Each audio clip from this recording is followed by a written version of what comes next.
Hi everyone, today we're going to study the quartiles.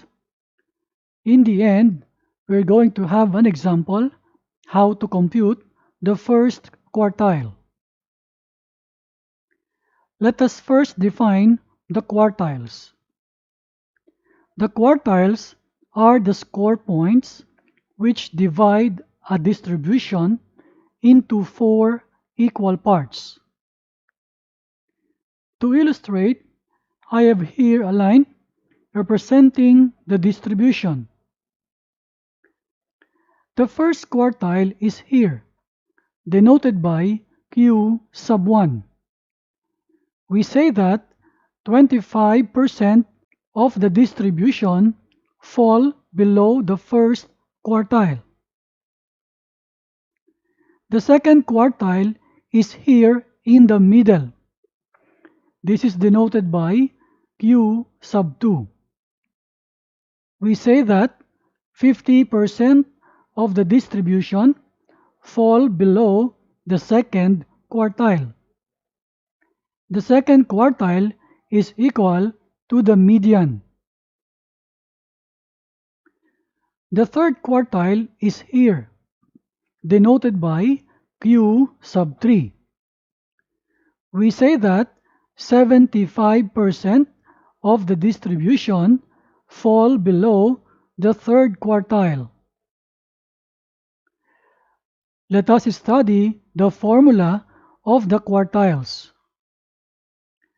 Let's begin with the second quartile, and we say that this is equal to the median. Let us write the equation of the median, and that is the same equation for the second quartile. This is the formula: x sub LB plus n over 2.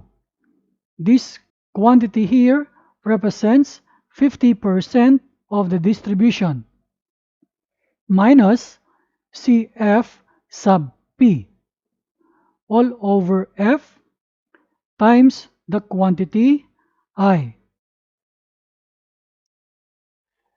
For the first quartile, it will be almost the same with the second quartile formula, except on this part. Take note, for the second quartile, this is n over 2. For the first quartile, we write n over 4. And this n over 4 represents 25% of the distribution. For the third quartile, it will be almost the same formula, except on this portion. For the third quartile, we write 3n over 4.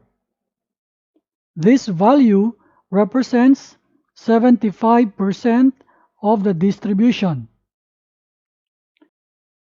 So the Q sub 1, Q sub 2, and Q sub 3 are the quartiles. The x sub LB is the lower class boundary of respective quartile class. The n is the total number of cases. CF sub P is the cumulative frequency of the class preceding the quartile class. The F is the frequency of the quartile class, and I represents the class width. Let us see this example. Find the first quartile of the distribution below. We have 1, 2, 3, 4, 5, 6, 7 classes. And this is the column for the frequency. There is a frequency of 2 for the first class, 1 to 9. A frequency of 6 for the class interval from 10 to 18. And frequency of 9, 10, 12, 7, and 4 respectively. Next thing to do is we can write the total of the frequency, and that is our n. This is equal to 50. Next, we need a column for the cumulative frequency, denoted by CF. The values are here. The first value is 2, which is copied from the frequency of the first class. So this number 2 plus 6 is 8. So we write here 8. 8 plus 9 is 17. 17 plus 10 is 27. 27 plus 12 is 39. 39 plus 7 is 46. 46 plus 4 equals 50. The last number of the CF column must be equal to the total number of cases. Let us now write the first quartile formula. And for step 1, we will find the first quartile class.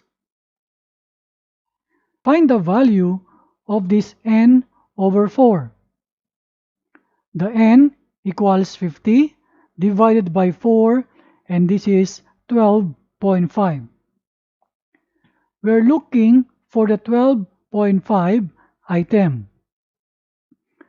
In this example, the first quartile class is where this 12.5 item lies in the CF column. Let us go to the CF column, and we can see that the numbers are growing bigger as we go down. The 12.5 item is found in the third class. So we say that the first quartile class is this 19 to 27. For step 2, let us collect the required values. Let's begin with the n over 4 that we get from step 1, that is 12.5. The x sub lb is the lower class boundary of the first quartile class. We write here 18.5. We got this value from the lower limit 19 minus 0.5. So we write here 18.5. The CF sub p is the cumulative frequency of the class preceding the first quartile class. For the CF column, the preceding cumulative frequency is 8. So we write here 8. Next is F, that is the frequency of the first quartile class, and this is equal to 9. I is the class width. It means the number of items inside a class interval inclusive. So this 10 to 18, if you count all numbers included here, you will see that there are 9 numbers for this class. In fact, in all the classes. So I equals 9. For step 3, substitute the values in the formula and solve. So the x sub lb equals 18.5 plus the n over 4 is 12.5 minus the CF sub p is 8 all over the f, that is equal to 9, times I, which is equal to 9 also. Simplifying further, the 12.5 minus 8 is 4.5. And this 9 and 9 can be cancelled out. Simplifying, we have now 4.5 here. And this value is added to 18.5, so we have Q sub 1 equals 23. We say that 25% of the cases or the distribution scored below 23. This is our final answer. I hope you learned something from this video. See you again next time.